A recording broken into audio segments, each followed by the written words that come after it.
துரியோதனா, பாண்டவர்கள் நல் எண்ணம் கொண்டு இத்தனை காலமாக யுத்தம் தொடுக்காமல் இருக்கிறார்கள். அது உண்மையா இல்லையா என்று அரசரே அறிவார்.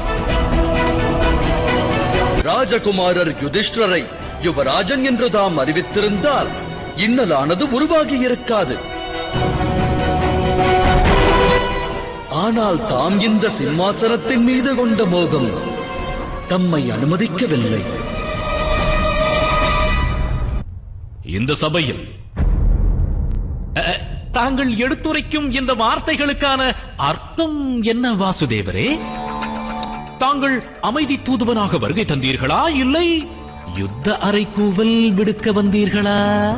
காந்தாரத்தின் அரசரே, அரசனின் புதல்வன் அரசனாக வேண்டும் என்பது விதி. ஆனால் தாம் பட்டம் சூட்டப்படாத அரசர் அல்லவா?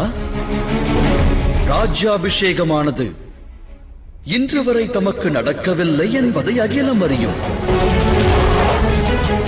ஆகையால் தம்முடைய புதல்வர்கள் அரியணையை அலங்கரிக்கும் தகுதி பெற்றவர்களா அரசே?